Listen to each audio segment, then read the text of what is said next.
નું શ્રી દશાનગર વણિક કેળવણી મંડળના પ્રોજેક્ટ હેલ્થ ઇઝ વેલ્થ હેઠળ શરૂ કરેલ મેડિકલ અવેરનેસ સિરીઝ અંતર્ગત ત્રીજા કાર્યક્રમ મગજ અને જ્ઞાનતંતુના વિશેની માહિતી એટલે કે ન્યુરોલોજીકલ ડિસઓર્ડર સારું આપણી સમક્ષ ડોક્ટર શૈલેષ દરજીનું હું ડીવીકેએમ તરફથી ભાવભર્યું સ્વાગત કરું છું. જ્ઞાનથી વિજ્ઞાનનું સર્જન થયેલ છે અને વિજ્ઞાનથી ચિકિત્સાઓ. જેમ શરીરના સંતુલન માટે મગજનું સંતુલન હોવું ખૂબ જ જરૂરી છે અને આ અવિભાજ્ય અંગની સંભાળ લેવી પણ ખૂબ જરૂરી છે. ઈશ્વરની મગજ તથા જ્ઞાનતંતુઓની સુંદર રચનાથી ઘણા બધા આવિષ્કાર અને નિર્માણ થયેલ છે. આ અમૂલ્ય ભેટને આપણે વિજ્ઞાન અને આધુનિક તકનીક દ્વારા જાણવા તથા સમજવા માટેની ચર્ચા આજે આપણે ડોક્ટર શૈલેષ દરજી સાથે આપણે કરશું. શ્રોતાઓના જાણકારી માટેના સુંદર સવાલોનો પ્રતિસાદથી ખૂબ જ આનંદ અનુભવીએ છીએ. સંપૂર્ણ માહિતી તો ટૂંક સમયમાં ન જ મળી શકે, પણ જરૂરિયાત માહિતીથી કાળજી તો ડેફિનેટલી લઈ શકાય. તો ચાલો મિત્રો, મગજ તથા જ્ઞાનતંતુઓની જાણકારી લેતા પહેલા આપણે ડોક્ટર શૈલેષ દરજી વિશે પણ થોડી જાણકારી લઈએ. હું શ્રી હરીશભાઈ મહેતા અમદાવાદથી રિક્વેસ્ટ કરું કે ડોક્ટર શૈલેષભાઈ વિશે માહિતગાર કરે. Harishbhai. Thank you Haresh. First of all DVKM અને સમાજ તરફથી હું ડોક્ટર શૈલેષભાઈ દરજીનું હાર્દિક સ્વાગત કરું છું. અને સરનો પહેલા તો સૌથી પહેલા ખૂબ આભાર કે એમણે આઉટ ઓફ બિઝી શેડ્યુલ આપણા માટે ટાઈમ કાઢ્યો અને એમણે આ પ્રોગ્રામ માટે ઘણી બધી મહેનત કરી છે. બેસિકલી ગુજરાતીમાં પ્રેઝન્ટેશન તૈયાર કર્યું છે, એટલે આઈ થિંક એમના 2-3 દિવસ એમણે ઓલરેડી ઇન્વેસ્ટમેન્ટ કર્યું હશે આ પ્રોગ્રામના ભાગરૂપે. So first of all thank you doctor Shaileshbhai Darji.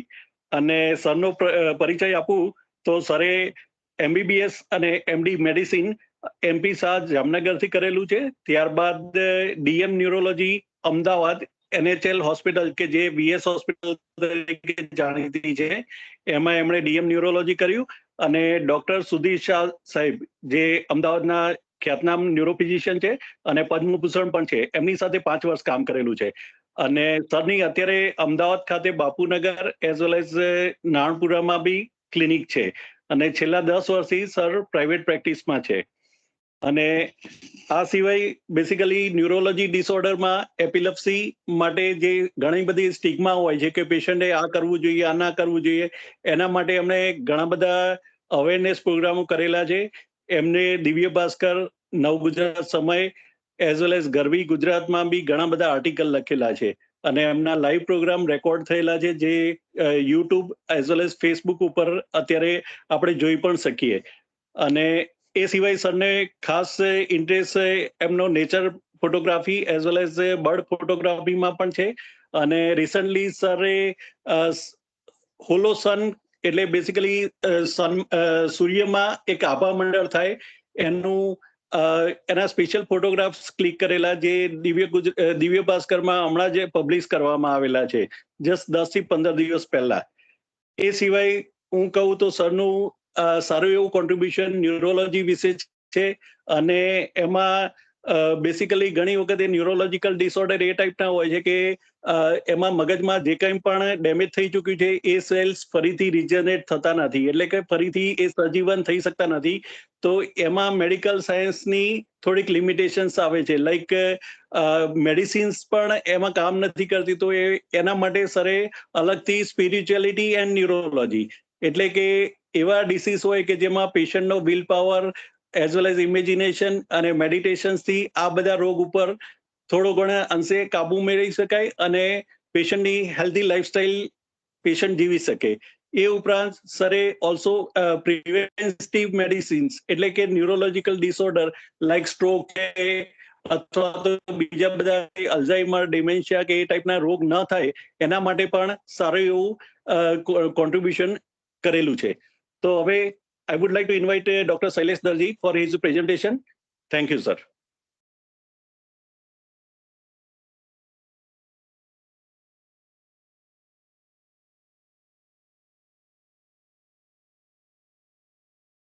Hello. Good evening. Good evening. Good evening sir. આવે છે ને મારો અવાજ બરાબર આવે છે? Yes. Good evening. Yes, જી, good. એકદમ perfect sir. Good evening. Good evening. So હરીશભાઈનો ખૂબ ખૂબ આભાર મારી આટલી સારી ઇન્ટ્રોડક્શન આપવા માટે. આજે હું ઉપસ્થિત થયો હતો આપ સમક્ષ. આ એક મને પ્લેટફોર્મ મળ્યું છે કે જેમાં હું આપ સૌને શુદ્ધ ગુજરાતીમાં, સરળ ગુજરાતી ભાષામાં મગજની બીમારી અને એને લગતી અમુક માહિતી આપવા માંગુ છું. આમ જોવા જઈએ તો ન્યુરોલોજી એટલે કે મગજની બીમારી એ થોડો કોમ્પ્લિકેટેડ વિષય છે, પણ એને સરળ ભાષામાં સમજાવવું એ મારી હોબી છે.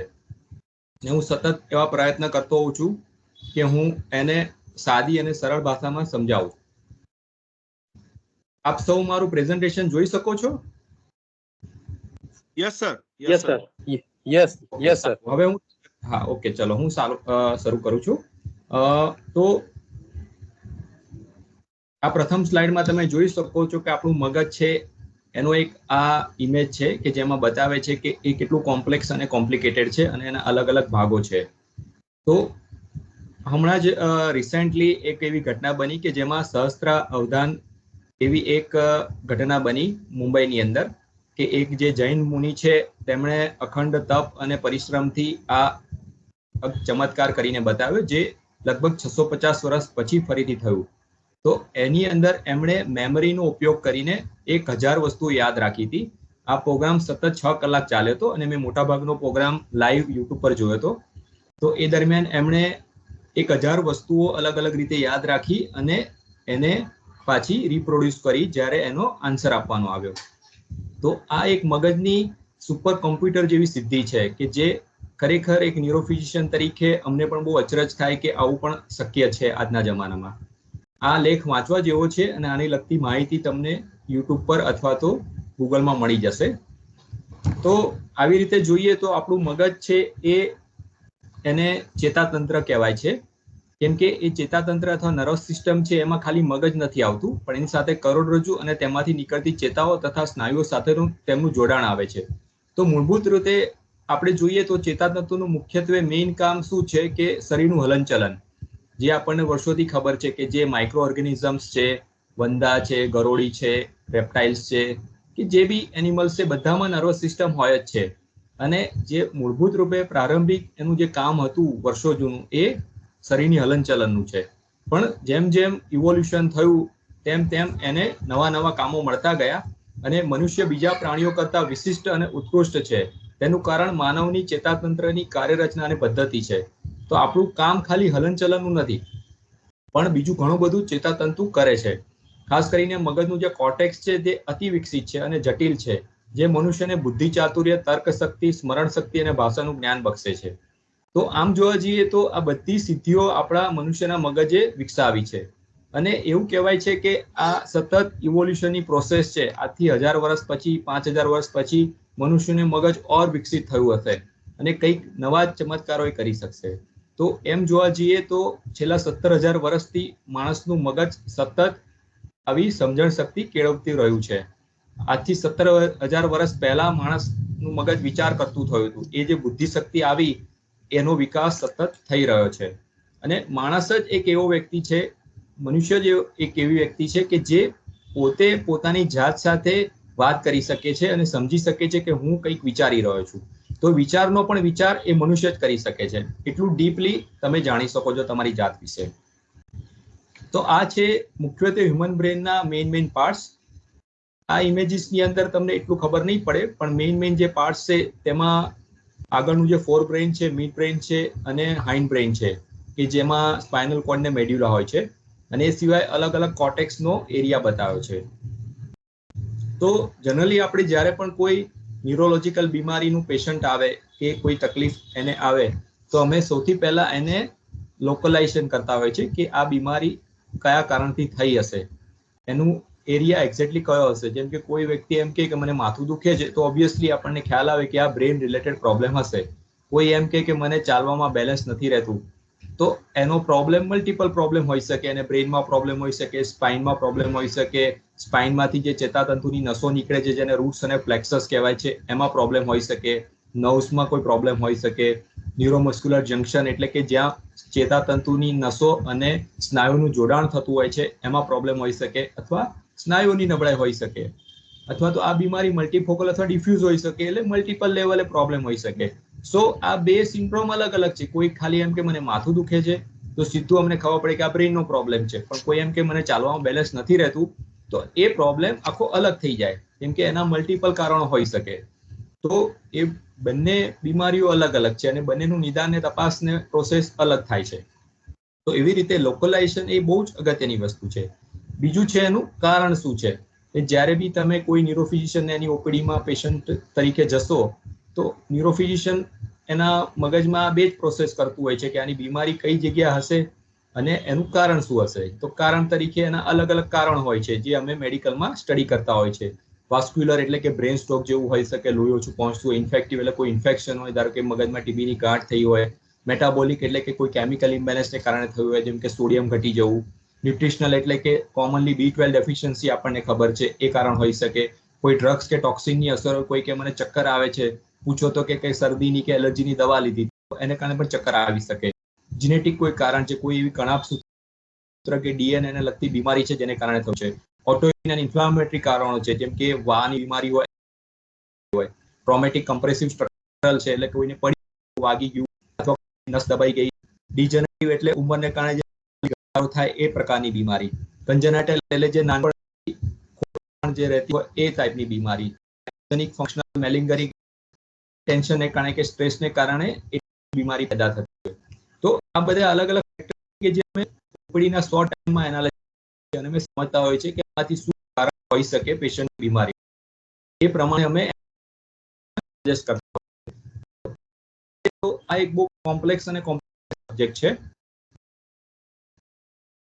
અમારી ડ્યુરેશન છે કે જેથી અમે કરી શકીએ. અને સાહેબ આ મળશે ક્યારે? આ બધું તો છોડો, તમને જે લાગે રિપોર્ટ કરાવો, મને નિદાન કરો, તપાસ કરો, પણ મને એમ કહો કે આ મળશે ક્યારે. એટલે એને કહેવાય પ્રોગ્નોસિસ, જે પેશન્ટનું મેઇન કન્સર્ન હોય છે કે આટલી મોટી ફી આપીને અમારે એ જાણવું છે કે અમને આ મળશે કે નહીં મળે. આગળના 5 ડોક્ટરે કહી દીધું છે કે આ માટે એવું નથી, તો તમારું શું કહેવું છે? તો એ જ વસ્તુ છે કે પ્રોગ્નોસિસ છે સૌથી અગત્યની વસ્તુ છે કે અમે પેશન્ટને સમજાવીએ કે તમારી બીમારી મટે એવી છે કે નહીં મટે એવી, અને જો ના મટે એવી હોય તો એની આગળની શું સારવાર થઈ શકે. બરાબર ને? તો જે મટે એવી બીમારી છે એને ક્યોરેબલ ડિસીઝ કહેવાય કે જે કમ્પ્લીટલી ક્યોર થઈ શકે છે. જેમ કે એક એવી બીમારી છે જેને ફેશિયલ પાલ્સી કહેવાય છે, ઘણાને કદાચ ખ્યાલ હશે, અને બેલ્સ પાલ્સી પણ કહેવાય છે કે ચહેરાની નસનો લકવો. તો એ ટ્રીટેબલ બીમારી છે, ક્યોરેબલ બીમારી છે. 90 થી 95% પેશન્ટમાં એ ક્યોર થઈ જાય છે. તો એ પેશન્ટને અમે આશ્વાસન આપી શકીએ કે ભાઈ ના, તારી બીમારી મટે એવી છે, એને ક્યોર કરી શકીશું.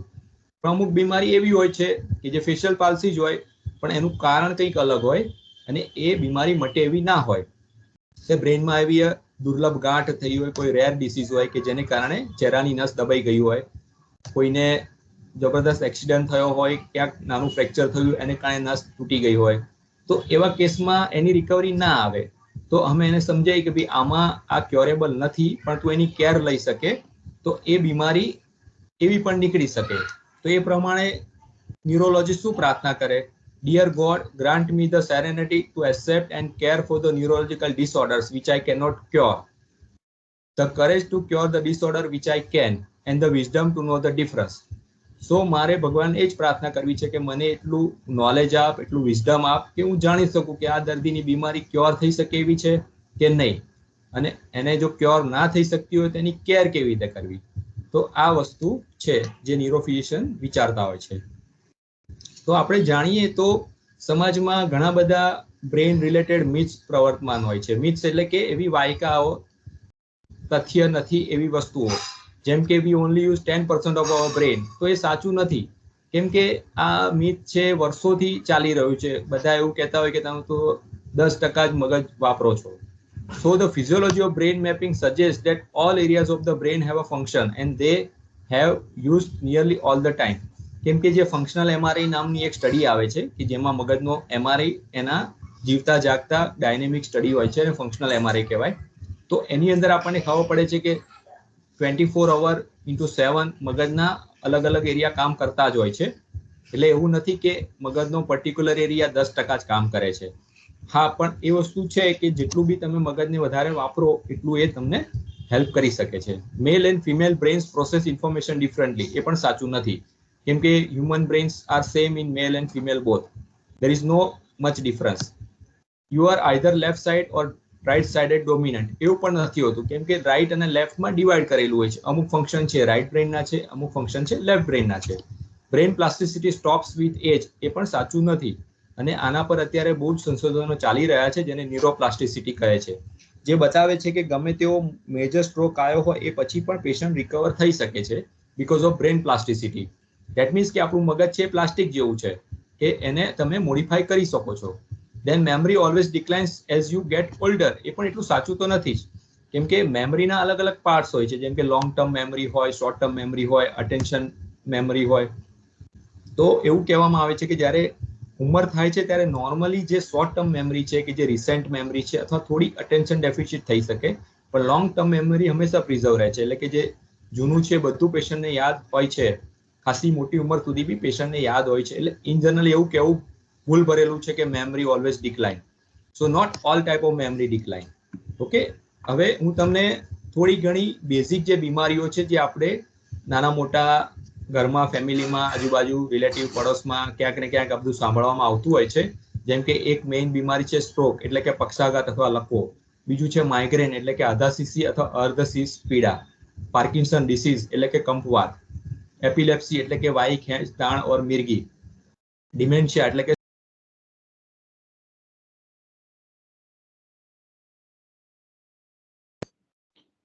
સાહેબ આપનું માઇક મ્યુટ થઈ ગયું છે. અવાજ મ્યુટ થઈ ગયો સર, માઇક આપનું. હવે બરાબર? હાજી. ઓકે, હવે બરાબર છે ને? ઓકે, આવી ગયું પ્રેઝન્ટેશન બરાબર? હવે બરોબર છે સર, બરોબર, પરફેક્ટ છે. Please continue sir.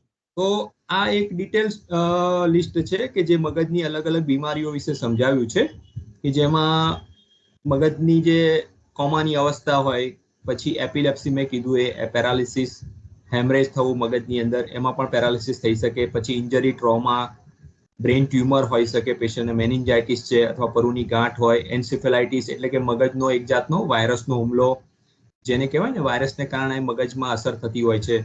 Than ડિમાઇલેટિંગ disease, એટલે કે મલ્ટિપલ સ્ક્લેરોસિસ આવે છે. મગજના પોષણને લગતી અથવા આંતરસ્રાવને લગતી બીમારી, જેમ કે મેટાબોલિક એન્સેફેલોપેથી. જન્મજાત ખોડને લગતા જનીનને કારણે જે રોગો થાય છે એ પાર્કિન્સન છે, અલ્ઝાઇમર છે, બીજા મગજના ઘસારાઓ, કરોડરજ્જુના રોગો, ન્યુરોપેથી, એટલે કે મેં જે કીધું એ પેરિફેરલ ન્યુરોપેથી, સ્નાયુના રોગો અને માયસ્થેનિયા ગ્રેવિસ. તો આ એક કોમન લિસ્ટ છે જસ્ટ ઇન ગુજરાતી લેંગ્વેજ, કે જેથી તમને થોડો આઈડિયા આવે કે આવું બધું મગજમાં થતું હોય છે. તો આપણે બ્રેન સ્ટ્રોક વિશે વાત કરીએ, કેમ કે મારું એવું કહેવું છે કે બ્રેન સ્ટ્રોક એ બહુ જ કોમન ન્યુરોલોજીકલ ડિસઓર્ડર છે. નાના મોટા સૌને આ થઈ શકે છે. અને હમણાં જ્યારે વેક્સિનેશનની હમણાં વાત આવી કે એને કારણે પણ બ્રેન સ્ટ્રોક અને હૃદયનો એટેક આવી શકે છે. તો આ બધું બ્રેન સ્ટ્રોક વિશે થોડું 2-5 મિનિટ આપણે જોઈ લઈએ. કે એવું કહેવાય છે કે વર્લ્ડ સ્ટ્રોક ડે ઉજવવામાં આવે છે 2006 થી, એટલા માટે કે જેથી લોકોની સમજણ વધે અને તેના લક્ષણોની જાણી ત્વરિત સારવાર મળે, અને એના માટે ઉજવવામાં આવે છે. તો હું પણ દર વર્ષે જે વર્લ્ડ સ્ટ્રોક ડે હોય છે, જે 29 ઓક્ટોબરે આવે છે, એ વખતે કંઈ ને કંઈ આવી કેમ્પ કે આવી કોઈ એક્ટિવિટી કરતો હોઉં છું કે જેથી લોકોમાં આનું અવેરનેસ વધે. તો બ્રેન સ્ટ્રોક એટલે કે પક્ષઘાત દરમિયાન પ્રત્યેક સેકન્ડે મગજના 32,000 કોષો નાશ પામે છે. જો ત્વરિત સારવાર ન મળે તો દર્દીનું જીવન જોખમમાં મુકાય છે. તમે એક વસ્તુ સમજો કે તમારી બેટરી છે, મોબાઈલની બેટરી, એ સાવ 1%, 2% પહોંચી ગઈ હોય તો તમે કેવા દોડીને ચાર્જર શોધવા જાઓ છો કે હવે આ બેટરી જતી રહેશે અને આમાં 0 થઈ જશે, ફોન બંધ થઈ જશે. તો સેમ એ જે ઝડપ છે એ ઝડપ બ્રેન સ્ટ્રોકના પેશન્ટે રાખવી જોઈએ. કેમ કે તમે સમજો કે એક સેકન્ડમાં 32,000 કોષો નાશ પામે છે. જ્યારે મગજનું સર્ક્યુલેશન ડિસ્ટર્બ થાય છે ત્યારે ધડાધડ મગજની અંદર ડેમેજ થવા લાગે છે. અને જે 5 મિનિટની અંદર ડેમેજ થાય છે એ આખી જિંદગી પેશન્ટને નડે છે. તો આ વસ્તુ સમજવી બહુ જરૂરી છે કે બ્રેન સ્ટ્રોકના લક્ષણો જેટલા જલ્દી ખબર પડે એટલા જલ્દી એને ડોક્ટર પાસે લઈ જઈ અને એની સારવાર ચાલુ કરાવવી જોઈએ. આને પબ્લિક હેલ્થ ઇમરજન્સી પણ ઘોષિત કરવામાં આવી છે. અને એક એવું કહેવામાં આવે છે કે કેરળ જે દેશનું સૌથી શિક્ષિત રાજ્ય છે, તેમાં પણ 84% વસ્તી પક્ષાઘાતથી પરિચિત જ નથી અને તેના લક્ષણોની માહિતી પણ નથી. આજે હું એક ગૂગલ ફોર્મ તૈયાર કરું અને પબ્લિકમાં સર્ક્યુલેટ કરું અને એમાં લખું કે ભાઈ પેરાલિસિસ વિશે કેટલું તમને ખબર છે, તો એનું જે નિચોડ નીકળે તો એમાં ખબર પડે કે મોટાભાગના લોકોને પેરાલિસિસ વિશે ખબર જ નથી કે મગજની બીમારી છે, કે એની અંદર તાત્કાલિક પગલાં લેવા જોઈએ, તરત હોસ્પિટલે જવું જોઈએ, એના લક્ષણો શું છે, કેવી રીતે ખબર પડે કે આ પેરાલિસિસ થયો છે. અને બધાને એવું હોય છે મોટાભાગે કે ભાઈ ઉંમરલાયક વ્યક્તિને જ પેરાલિસિસ થઈ શકે, પણ એવું નથી. 50 વર્ષ પછી એ જોખમ દરેક વ્યક્તિને લાગુ પડી શકે છે. તો જાગૃતિનો એવો અભાવ પક્ષાઘાતની સારવારમાં થતા વિલંબમાં મહત્વનું યોગદાન આપે છે. તો ભારતમાં આશરે દર વર્ષે 1,150,000 ને લકવો થાય છે અને વિશ્વમાં દર 2 સેકન્ડે એક વ્યક્તિને પક્ષાઘાત થાય છે, જેમાંથી 30% લોકો 1 થી 4 અઠવાડિયામાં મૃત્યુ પામે છે. વિશ્વભરમાં લગભગ 80 મિલિયન સ્ટ્રોકથી બચી ગયેલા દર્દીઓ છે, જેમાંથી 50 મિલિયનથી વધુ લોકો કાયમી અપંગતા સાથે જીવે છે. તો જેમ હાર્ટ એટેક છે જેટલું સિરિયસ છે એટલું જ આ બ્રેન એટેક સિરિયસ છે.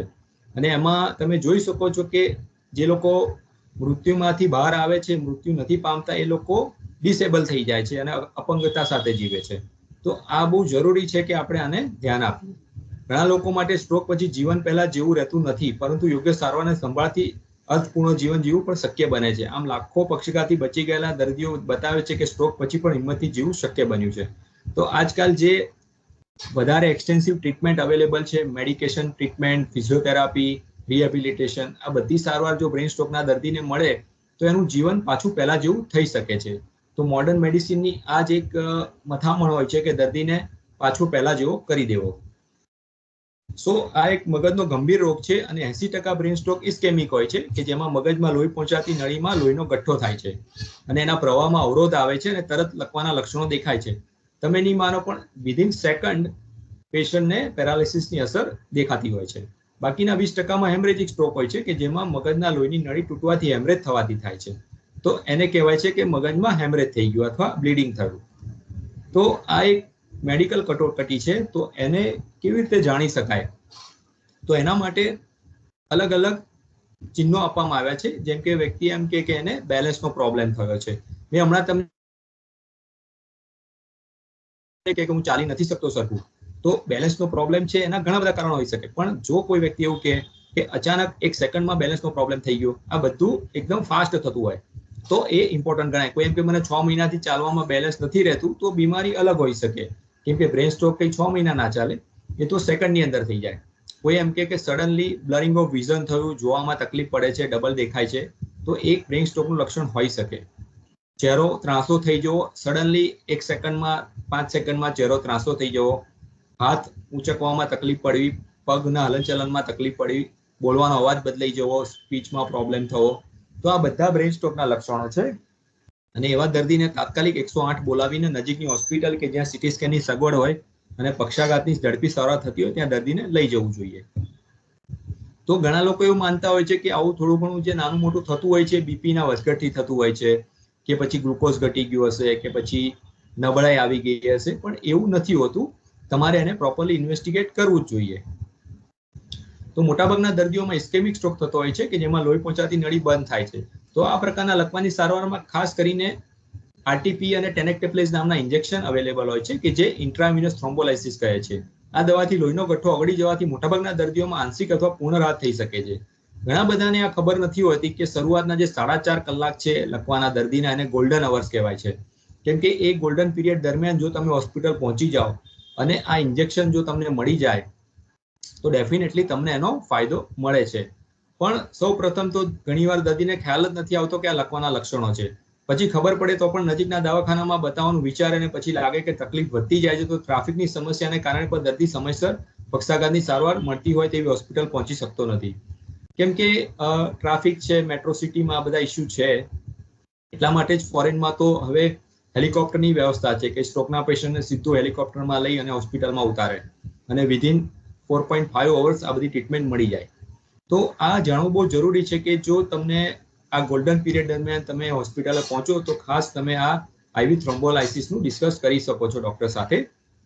એને આપવાના ક્રાઇટેરિયા, એના ઇન્ડિકેશન અને કઈ રીતે આપવું, એ બધું એક સાયન્ટિફિક નોલેજ છે કે જે ખાલી ડોક્ટરને ખ્યાલ હોય, પણ આ વસ્તુ ડેફિનેટલી તમે ડિસ્કસ કરી શકો છો. આથી લકવા વિશે જનજાગૃતિ લાવવી બહુ જ જરૂરી છે જેથી દર્દીને ઝડપી ત્વરિત સારવાર મળી શકે. પક્ષઘાતના પ્રારંભિક લક્ષણો વિશે સમજણ કેળવો અને સમાજમાં જાગૃતતા વધારો. તેથી કોઈને પણ પક્ષઘાતના લક્ષણ જણાય તો ત્વરિત ન્યુરોલોજિસ્ટનો સંપર્ક કરી શકાય. હવે આપણને એમ થાય કે ચલો આ વસ્તુ અટકાવી શકાય કે શું કરી શકાય. હૃદયને મજબૂત બનાવવા માટેની તો ઘણી બધી વાતો આપણે સાંભળી છે. તો લખવા માટે, મગજના લખવા માટે શું કરી શકાય? તો એકચ્યુઅલી જોવા જઈએ તો જે હૃદયની લોહીની નળીઓ છે એવી જ મગજની લોહીની નળીઓ હોય છે. એટલે લોહીની નળીઓ તો બધી જગ્યાએ કોમન જ છે. તો જે વસ્તુ કરવાથી હૃદય મજબૂત થાય છે, હૃદયની લોહીની નળીઓમાં ક્લોટ રિમૂવ થાય છે, એ જ બધી વસ્તુઓ મગજમાં પણ કામ કરે છે. એટલા માટે જ કહેવાય છે કે નિયમિત કસરત કરો, કાર્યશીલ રહો, જોખમી પરિબળો જેવા કે હાઇપરટેન્શન છે, ડાયાબિટીસ છે, કોલેસ્ટ્રોલ છે વગેરેને કાબૂમાં રાખો, ખાણીપીણીનું ધ્યાન રાખો અને મેદસ્વીતા ટાળો, તમાકુના સેવનથી દૂર રહો અને જો કરતા હોય તો આજથી જ બંધ કરો અને વધુ પડતું દારૂ અને મદ્યપાન પીવાનું ટાળો.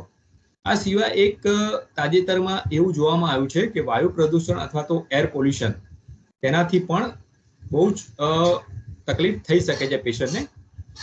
અને જે વાયુ પ્રદૂષણ છે એ પણ બ્રેન સ્ટ્રોકનું એક કારણ બન્યું છે. કેમ કે એવું કહેવાય છે કે એર પોલ્યુશનને કારણે વિશ્વભરમાં દર વર્ષે 90 લાખ લોકોના મૃત્યુ થાય છે અને તે હૃદયરોગનો હુમલો, મગજના ગંભીર રોગો અને ફેફસાના રોગો અને કેન્સર માટે જવાબદાર છે. આ જે વાયુનું પ્રદૂષણ છે મગજના લકવા અને કેટલાક ન્યુરોડિજનરેટિવ રોગો જેમ કે ડિમેન્શિયા માટે પણ એ જોખમી પરિબળ ગણાય છે. અને તેથી મગજના આવા ગંભીર રોગોને રોકવામાં મદદ મળી શકે છે જો તમે એર પોલ્યુશનને ઓછું કરો. તો ભારત જેવા દેશમાં, માધ્યમ આવક ધરાવતા દેશમાં હવાનું પ્રદૂષણની અસરો આવનારા દિવસોમાં બહુ જ ગંભીર બની શકે છે. તેથી જ વર્લ્ડ બ્રેન ડે ઉજવવામાં આવ્યો હતો 2018માં, કે એમાં એવું બતાવવામાં આવ્યું હતું કે air pollution contributes up to 30% of the global stroke burden. અને એનો મેસેજ હતો clean air for brain health. તો આપણને એવું લાગે કે ભાઈ એર પોલ્યુશનથી તો અસ્થમા થાય, દમ થાય, શ્વાસના પ્રોબ્લેમ થાય, ખાંસી આવે, પણ એનાથી બ્રેન સ્ટ્રોક થોડો થાય. પણ આ એક સાયન્ટિફિક તથ્ય છે અને આજકાલ આના પર બહુ જ સંશોધનો ચાલી રહ્યા છે કે air pollution it is one of the modifiable risk factor for brain stroke and heart attack. So very interesting and you should do something about it. એટલા માટે જ કહેવાય છે કે વધુ વૃક્ષો વાવો, લીલોતરી ઉગાડો અને નેચર સાથે કનેક્ટ થાઓ. અંતે સ્ટ્રોકથી બચી ગયેલા દર્દીઓ અને તેમની સારસંભાળ રાખનાર વ્યક્તિઓ માટે મારે એટલું જ કહેવું છે કે તમે એકલા નથી. વિશ્વભરમાં 80 મિલિયન લોકો લકવાગ્રસ્ત છે અને પક્ષઘાતની અસરથી બચી ગયા છે. માટે જો તમને લકવો થયો છે તો તમે બિલકુલ એકલા નથી. તો હિંમત રાખી એવી જિંદગીને એક ન્યૂ નોર્મલ કરીને ફરીથી આગળ જવા કટિબદ્ધ થાઓ. જાણો, ચેતો, અટકાવો અને હિંમત રાખો. હવે આપણે થોડું બ્રીફમાં માથાના દુખાવા વિશે લઈ લઈએ. આપણી પાસે સમય છે ને? આપણે ચાલુ રાખીએ, બરાબર? જી જી જી સર, જી સર. આશા રાખું કે બધાને આમાં મજા આવી હશે. તો આગળ વધીએ. તો જે માથાનો દુખાવો છે એને હેડેક કહેવાય. તો અમારી ભાષામાં હેડેકના બે કોમન ટાઈપ હોય છે, પ્રાઇમરી હેડેક અને સેકન્ડરી હેડેક. જેમ તમે એજ્યુકેશન જુઓ તો છોકરો ભણતો હોય તો પ્રાઇમરી એજ્યુકેશન આવે અને સેકન્ડરી એજ્યુકેશન આવે. એવી જ રીતે પ્રાઇમરી માથાનો દુખાવો એટલે કે એવો માથાના દુખાવો કે જે બેઝિક છે, કે જેમાં મગજની બેઝિક સિસ્ટમને કારણે દુખાવો થાય છે. તો એ કોઈ એવી ગંભીર બીમારી નથી, પણ એ એવી બીમારી છે કે જે જલ્દી મટતી નથી. તો એવા કેસમાં મોટાભાગના પેશન્ટને માઇગ્રેનનું નિદાન થતું હોય છે. તો આની અંદર તમે લિસ્ટ જોઈ શકો છો. પહેલા નંબર પર માઇગ્રેન લખેલું છે પ્રાઇમરી હેડેકમાં. એ પછી ટેન્શન ટાઈપ હેડેક આવે છે. એ પછી ટ્રાઇજેમ્યુલર ઓટોનોમિક સિફાલ્જિયા નામનું એક ગ્રુપ છે કે જેમાં અલગ અલગ પ્રકારના માથાના દુખાવા હોય છે.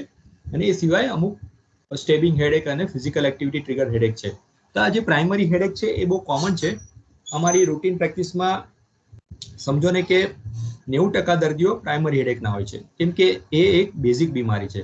જ્યારે સેકન્ડરી હેડેક એટલે એવા દર્દીઓ કે જે કંઈક ને કંઈક મગજની અંદર કોઈ ઈજા થવાથી, જેમ કે ટ્રોમા થયો હોય, કોઈ મગજની અંદર ગાંઠ હોય, કોઈ મગજની અંદર કોઈ દવાની અસર ગઈ હોય, ઇન્ફેક્શન થયું હોય જેમ કે મેનિન્જાઇટિસ, અથવા કોઈ સાયકાટ્રિક ટાઈપનો પ્રોબ્લેમ હોય, અથવા કોઈ એવી બીમારી હોય. તો આ જે સેકન્ડરી હેડેક છે, વિનસ સાઇનસ થ્રોમ્બોસિસ છે, આવા અલગ અલગ કારણો હોય છે. તો આ 2 થી 5% પેશન્ટમાં જોવા મળતા હોય છે. એટલા માટે જ્યારે કોઈને માથું દુખતું હોય તો પહેલો એને એ જ વિચાર આવે કે મને સાહેબ મગજમાં ગાંઠ તો નહીં હોય ને. અને એની પાછું એવું ઉદાહરણ બી હોય કે ફલાણા ઢીકણા મારી પડોશમાં રહેતા હતા કે મારા કોઈ સગામાં એને માથું દુખતું હતું ને મગજનો ફોટો પડાયો ને એમાં એને ગાંઠ નીકળી, તો મને પણ એવું લાગે છે. તો આ વસ્તુ એવું નથી હોતું. 90% પેશન્ટમાં MRI માં કશું મળતું નથી. અને પ્રાઇમરી હેડેક છે એમાં એમઆરઆઈ નોર્મલ જ આવે છે. મોટાભાગના પેશન્ટ જ્યારે એમઆરઆઈ નોર્મલ આવતો હોય છે અને તો પણ એને દુખાવો મળતો નથી, પછી એ ન્યુરો ફિઝિશિયન પાસે જતા હોય છે કે સાહેબ રિપોર્ટ પણ નોર્મલ છે અને માથાનો દુખાવો કેમ મટતો નથી. તો ત્યારે અમે સમજાવીએ છીએ કે આ પ્રાઇમરી હેડેક છે અને પ્રાઇમરી હેડેક ક્યારે મટે નહીં, કેમ કે એ કુદરતી બીમારી છે. ખ્યાલ આવે? એટલે એ તમને એની અસર થોડી થોડી રહેશે જ. તો આ હેડેકના અલગ અલગ દુખાવાના એરિયા બતાવ્યા છે કે કોઈને સાઇનસનો દુખાવો હોય તો ક્યાં થાય, ક્લસ્ટર હેડેક નામની બીમારી હોય તો ક્યાં થાય, ટેન્શનનો હેડેક હોય તો ક્યાં થાય, માઇગ્રેનની અંદર અડધું માથું પકડાય. તો આ આધારશીશી વિશે આપણે જાણીએ, કેમ કે માઇગ્રેન અથવા આધારશીશી સૌથી કોમન માથાનો દુખાવો છે. તો આ સૌથી સામાન્ય બીમારી છે, પણ આ મટાડી શકાય એવી નથી. હા, પણ તેને થોડી ચરી પાડીને કાબુમાં રાખી શકાય છે. જે કે મેં પહેલા વાત કરી ને કે આ ક્યોર થાય એવી છે કે કેર કરવી પડે એવી છે. તો આ ક્યોર થાય એવી નથી, પણ તમે એને કેર કરી શકો.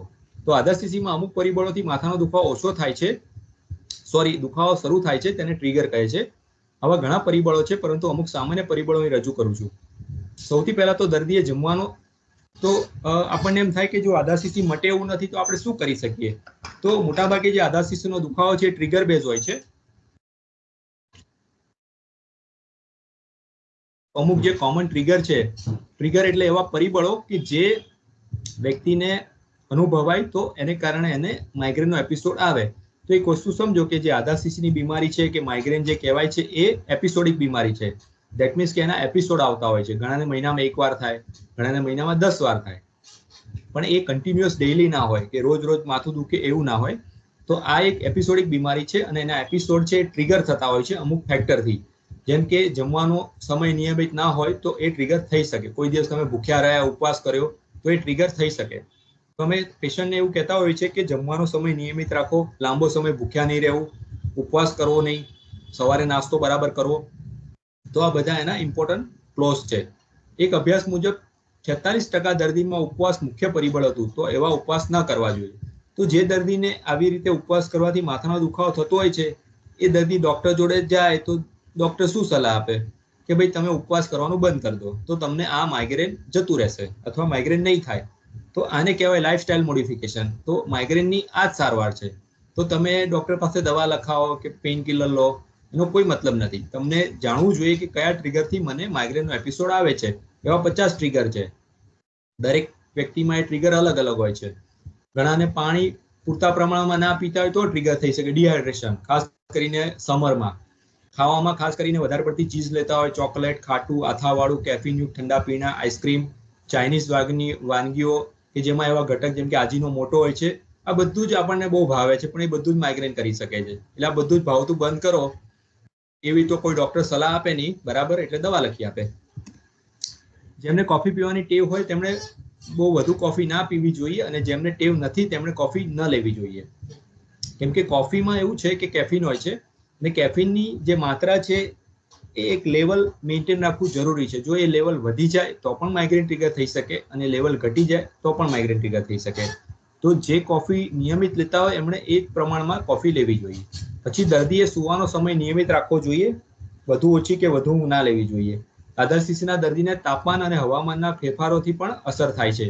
જેમ કે ઋતુમાં ફેરફાર થતું હોય તો એમણે સાચવવું પડે. વધુ પડતી તડકો અને વધુ પડતી ઠંડી ટાળવી જોઈએ. દર્દી તેજ અને ચમકતા પ્રકાશથી દૂર રહેવું જોઈએ. કોમ્પ્યુટર અને મોબાઈલની ઉજાસ ઓછી રાખવી જોઈએ, અને લાંબો સમય સતત તેની સામે જોવાનું ટાળવું જોઈએ. વધુ પડતી તીવ્ર ગંધ ટાળવી, જેમ કે પરફ્યુમ, અગરબત્તી, ધુમાડો વગેરે.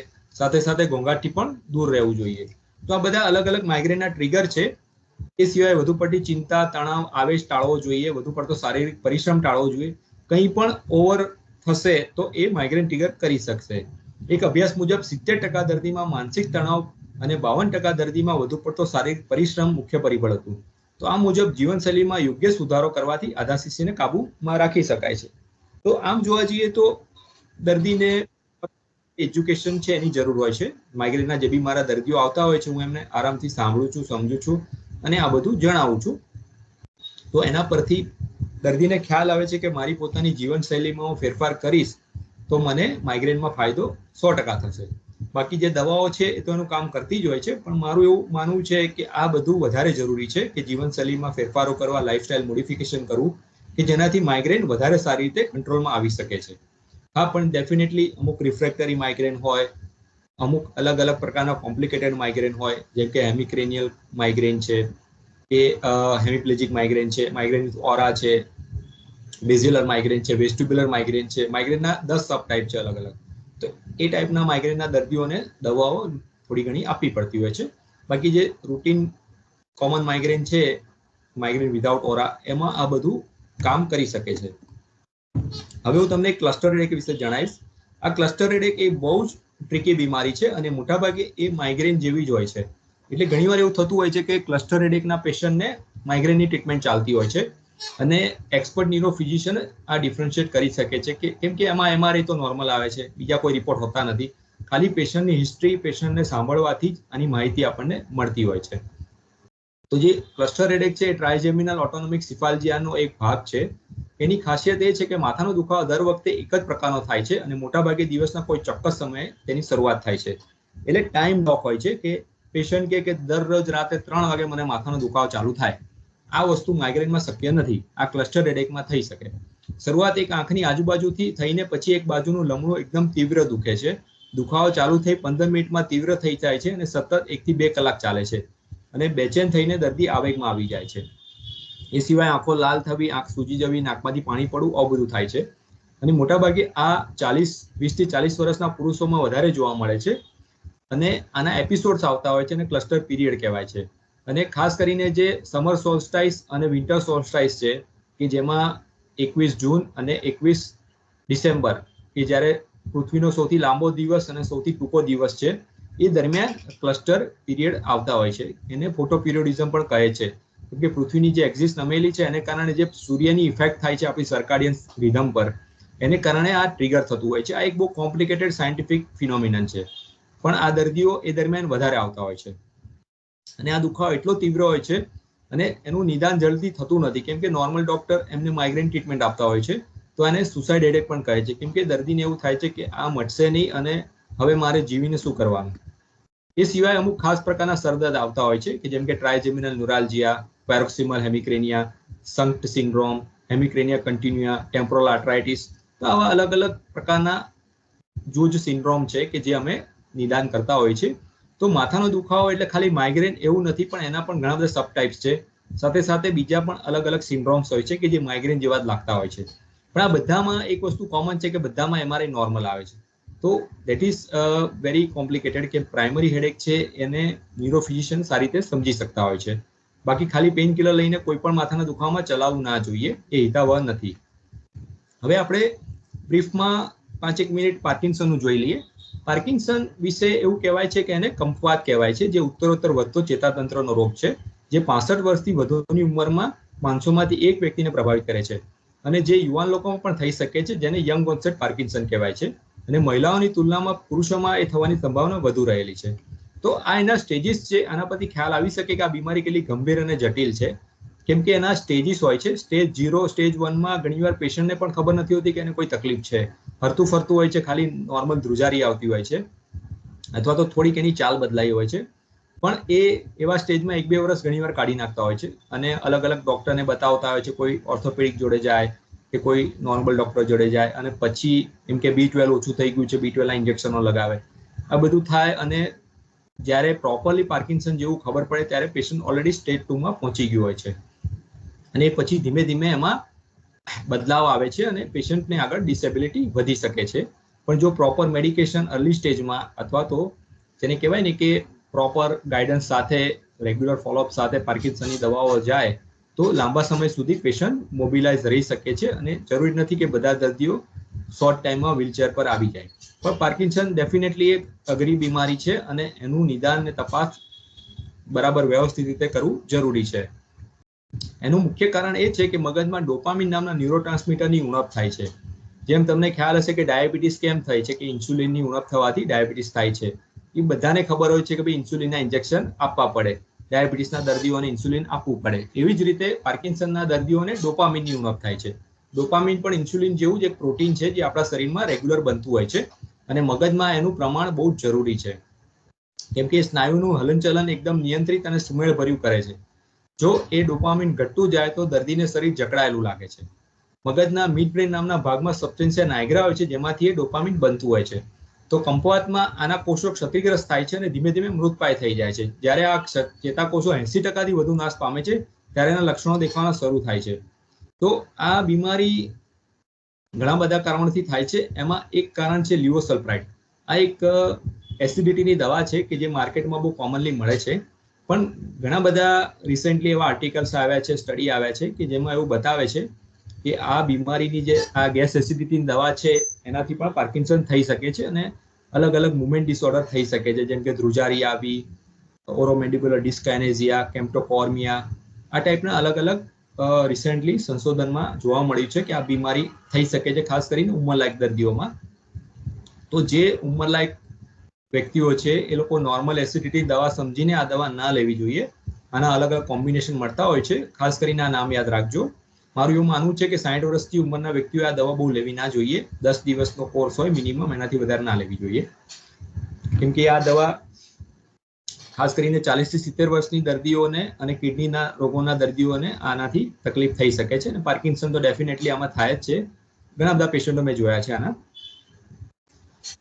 તો હરીશભાઈ, હવે મારું પ્રેઝન્ટેશન લગભગ પૂરું થવા આવ્યું. હેલો. હાજી. હા હા હા, સર. તો બસ હવે આ થોડા પ્રશ્નો છે એના વિશે ડિસ્કસ કરી લઉં ફટાફટ. બીજા કોઈ પ્રશ્ન આવે છે? હા સર. બસ આપને જે આપેલા જે એ પ્રશ્ન છે સર, અને એમાં એક પર્ટિક્યુલર ડોક્ટર થ્રુ એક ક્વેશ્ચન આવ્યો છે કે વોટ ઇઝ ડિસ્ટોનિયા અને what is the treatment of dystonia. Okay, સરસ. તો હું આમાં આવી જ જશે, ડિસ્ટોનિયાનું મેં મૂકેલું છે, બરાબર? ઓકે. તો હું આ પ્રશ્નો એક એક કરીને લઉં છું. એમાં એક પ્રશ્ન છે કે આધાસીસી જેવા રોગોમાં પેઇન કિલરથી સારું થઈ જાય છે, તો પેઇન કિલર લાંબા સમય સુધી લઈ શકાય, કોઈ આડઅસર ખરી?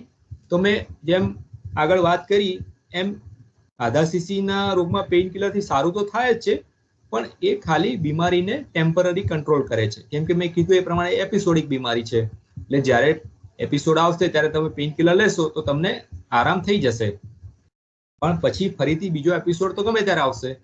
તો પેઇન કિલર છે એ કાયમી સોલ્યુશન નથી, બરાબર? અને ઓબ્વિયસલી લાંબા ગાળા સુધી પેઇન કિલર ના જ લેવી જોઈએ. મેં એવા બી દર્દીઓ જોયા છે કે મહિનાની 10 પેઇન કિલરો ખાતા હોય છે, 10 થી 20 pain killer daily pain killer લેવાવાળા લોકો છે.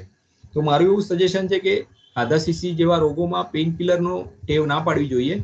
અને ખાસ કરીને જ્યારે તમે પેઇન કિલર વધારે પ્રમાણમાં લો છો ત્યારે એ માઇગ્રેનની બીમારી છે, કોમ્પ્લિકેટેડ માઇગ્રેન થઈ જાય છે અને રિબાઉન્ડ હેડેક પણ કહે છે, અથવા મેડિકેશન ઇન્ડ્યુસ હેડેક કહે છે, જેને કહેવાય ને કે બળતામાં ઘી હોમવું, એના જેવું થાય છે.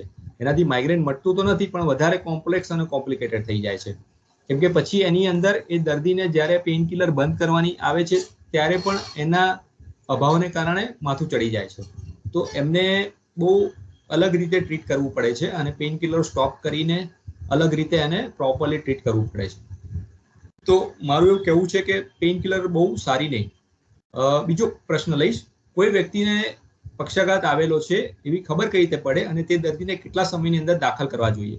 તો આ પ્રશ્નનો જવાબ ઓલરેડી આ પ્રેઝન્ટેશનમાં આવી ગયો છે. 4.5 કલાક બહુ અગત્યના છે, ગોલ્ડન પીરિયડ મેં જેમ સમજાવ્યું. અને એ સિવાય પણ 6 કલાકની અંદર અને 12 કલાકની અંદર પણ ઇન્ટ્રા આર્ટરિયલ થ્રોમ્બેક્ટોમી થઈ શકે છે અને સ્ટેન્ટિંગ વગેરે સારવાર શક્ય બને છે. તો શરૂઆતના 12 કલાક બહુ ક્રિટિકલ હોય છે આવા દર્દીઓ માટે, અને ખાસ કરીને જો 4.5 કલાકમાં આઈવી થ્રોમ્બોલાઇસિસ મળી જાય તો એનો ફાયદો મળી શકે છે. હા, પણ જે ઇસ્કેમિક સ્ટ્રોક હોવો જોઈએ અને એના અમુક ક્રાઇટેરિયા છે ફૂલફિલ થવા જોઈએ. અને કેવી રીતે ખબર પડે એના માટે જે લક્ષણોની મેં વાત કરી, બી ફાસ્ટ કરીને જે મેં પિક્ચર બતાવ્યું, તો એમાં ખબર પડી શકે કે ભાઈ આ દર્દીને બ્રેન સ્ટ્રોક આવેલો છે. બીજું હું આપને એ પણ જણાવી દઉં કે જે બ્રેન સ્ટ્રોક છે એમાં ખાલી હાથ પગના હલનચલનનું કે ચહેરો ત્રાંસો થવો એ બધા તો લખવાના એક પ્રકાર છે જ, પણ અમુક દર્દીઓ એવા હોય છે કે જેને બોલવામાં તકલીફ પડતી હોય છે, અન્ડરસ્ટેન્ડિંગ બગડી જાય છે, જે અવાજ નીકળે છે સરખો નથી નીકળતો હતો, અથવા જોવામાં તકલીફ પડતી હોય છે. તો આ પ્રકારના પણ અલગ અલગ બ્રેન સ્ટ્રોક હોય છે. ઘણીવાર એમ્બોલિક સ્ટ્રોકની અંદર પેશન્ટને ખેંચ પણ આવતી હોય છે. તો આ રીતે અલગ અલગ પ્રકારના લક્ષણો આવી શકે છે. વાઈનો જડમૂળથી ઈલાજ શક્ય છે, અથવા વાઈ માટેની દવા કેટલા સમય સુધી લેવી? તો આપના પ્રેઝન્ટેશનમાં મેં વાઈ વિશે નથી લીધેલું, પણ હું એવું કહીશ કે એનો જડમૂળથી ઈલાજ શક્ય છે. કેમ કે એનો ઈલાજ કરવો એ આજકાલ મોડર્ન સાયન્સમાં બહુ જ સંશોધનો થઈ રહ્યા છે અને બરાબર દવા કરવામાં આવે અને જરૂર પડે તો સર્જરી કરવામાં આવે તો 70 થી 80% દર્દીઓનો વાયુના દર્દીઓનો જળમૂળથી ઇલાજ શક્ય છે. જળમૂળથી ઇલાજ એટલે એટલા માટે કેમ કે હવે વાયુનું એક્ઝેક્ટ નિદાન શક્ય બન્યું છે. MRI છે, એમાં પણ 3 ટેસ્લા MRI આવી ગયા છે. એ સિવાય મગજની પટ્ટીનો રિપોર્ટ એટલે કે EEG છે. એ સિવાય વિડીયો EEG કરી શકીએ છીએ આપણે. એ સિવાય એમાં પેટ સ્કેન થાય છે. એ સિવાય સ્ટીરિયોટેક્ટિક EEG થાય છે. તો એવા અલગ અલગ નિદાનની પ્રોસેસ છે કે જેના પરથી ખબર પડે છે કે આ દર્દીને વાયુનું કારણ શું છે. મોટા ભાગે તો MRI અને મગજની પટ્ટી, જે સાદી મગજની પટ્ટી છે કે જેમાં એટલો ખર્ચો પણ નથી થતો, એના પરથી જ એનું જજમેન્ટ થોડું મળી જતું હોય છે અને પછી એની સારવાર જો બરાબર કરવામાં આવે તો એનો જળમૂળથી ઇલાજ શક્ય છે. અને જો એવું તમે પૂછો કે વાયુ માટેની દવા કેટલા સમય સુધી લેવી, તો એનું કોઈ ચોક્કસ ટાઈમલાઈન નથી. એ દરેક પેશન્ટના ઇન્ડિવિજ્યુઅલ ડિસીઝ પ્રમાણે હોય છે.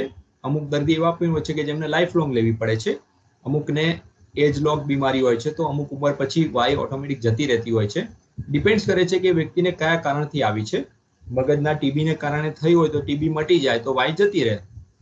તો વાય છે એ લક્ષણ છે, એક પ્રકારની એક બીમારીનો સિન્ડ્રોમ છે, પણ એનું મૂળભૂત કારણ શું છે એ જાણ્યા પછી એની દવા સારી રીતે થઈ શકે. વાયનો બીજી વાર ઉથલો ના આવે અથવા વાયની પરિસ્થિતિ ઓછી કરવા માટે શું કરવું અને શું ના કરવું એની માહિતી આપશો. તો જે વાયનો ઉથલો આવતો હોય છે એના વિશે હજી સુધી કોઈ પણ સચોટ માહિતી મળી નથી કે કયા કારણથી. જેમ આપણે માઇગ્રેન કે આધાશીશી વિશે જાણ્યું કે એના અમુક ટ્રિગર છે કે જે આપણે ના કરીએ તો એ ટ્રિગર ના થાય, એવી જ રીતે વાયના એવા કોઈ ચોક્કસ ટ્રિગર હજી સુધી શોધાયા નથી. પણ બે વસ્તુ ખાસ જરૂરી છે કે દર્દીને પૂરો આરામ જરૂરી હોય છે. જો ઉપવાસ કે ઉજાગરા કરે, ખાવાનું ના લે, ફાસ્ટિંગ કરે અને દોડાદોડીને કારણે ઊંઘ ઓછી કરે તો અમુક પ્રકારની વાયમાં એપિસોડ આવી શકે છે, જેમ કે માયોક્લોનિક સીઝર, માયોક્લોનિક એપિલેપ્સી અને ઘણી બધી એવી એપિલેપ્સીની બીમારીઓ છે કે જેમાં ઊંઘ પૂરી ના થતી હોય તો એ આ હુમલો કરી શકે છે. તો હું ખાસ એ જણાવીશ કે આવા દર્દીઓને નિયમિત 8 કલાક ઊંઘ લેવી જરૂરી છે.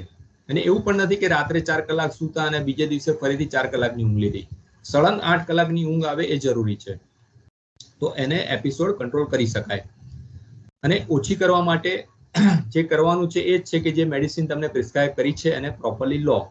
ઘણીવાર દર્દીને એવું થતું હોય છે કે હું વર્ષ દવા લઉં, 2 વર્ષ દવા લઉં, પણ તેમ છતાં આ બીમારીનું શું, આ બીમારી ક્યારે જશે, તો એ બહુ ક્રિટિકલ પોઈન્ટ હોય છે કે આ બીમારી ક્યારે જશે. પણ એટલું ચોક્કસ છે કે તમે દવા લેશો તો બીમારીનો કંટ્રોલ રહેશે. આ ભારત પાકિસ્તાનની બોર્ડર જેવું છે કે તમે સૈનિકો રાખશો તો એ યુદ્ધ નહીં થાય. તો સેમ વે એપિલેપ્સીની દવાઓ છે એ એપિલેપ્સીના હુમલાને ટાળે છે પણ એને કમ્પ્લીટલી મટાડતા નથી. તો તમારે એને દવા નિયમિત આપતા જ રહેવી પડે જ્યાં સુધી એનું પ્રોપર રિઝોલ્યુશન ના આવે. સાહેબ, મને પાર્કિન્સનનો પ્રોબ્લેમ છે, જમણી બાજુના હાથમાં વધારે છે, તો આ રોગની દવા છે અને તે મળશે કે નહીં, યોગ્ય જાણકારી આપશો. મેં પહેલા જણાવ્યું એ પ્રમાણે પાર્કિન્સન જે છે એમાં અલગ અલગ પ્રકારના લક્ષણો હોય છે અને આ રોગની દવા પણ ઘણી બધી છે. સિન્ડોપા નામની મેઇન દવા આવે છે અને અલગ અલગ દવાઓ ઘણી બધી મળે છે અને તે મટે જ છે, પણ એ પૂરેપૂરો ક્યોર નથી થતો, પણ એને મટાડવાની અને ટ્રીટમેન્ટ કરવાથી એમાં ફાયદો મળતો હોય છે. મને અલ્ઝાઇમર વિશેની માહિતી આપશો. વિટામિન B6 કે B12 લાંબા સમય લેવાથી સુધી લેવું યોગ્ય છે? તો અલ્ઝાઇમર છે એ પણ એક મગજની ન્યુરોડિજનરેટિવ બીમારી છે. જેમ મેં પહેલા જણાવ્યું કે વાયુ પ્રદૂષણથી ડિમેન્શિયાનું રિસ્ક રહેલું છે, એ પ્રમાણે અલ્ઝાઇમર પણ એવો એક ડિમેન્શિયાનો ભાગ છે કે જેની અંદર અમુક લક્ષણોની સાથે સાથે મેમરી પ્રોબ્લેમ થાય છે. અને જેમ કહેવાય છે ને કે અમુક ઉંમર પછી યાદશક્તિ ઘટી જતી હોય છે, જેમ કહેવત છે ગુજરાતીમાં, સાથે બુદ્ધિ નાઠે. પણ અહીંયા એ વસ્તુ અલગ છે. આ કોઈ સામાન્ય મેમરી લોસનો રોગ નથી કે જે ઉંમરને કારણે થાય છે. એવું બી માનવું ભૂલ ભરેલું છે કે ઉંમર વધે એટલે ભૂલી જવાય કે ભૂલકણાપણું આવે, એવું પણ નથી હોતું.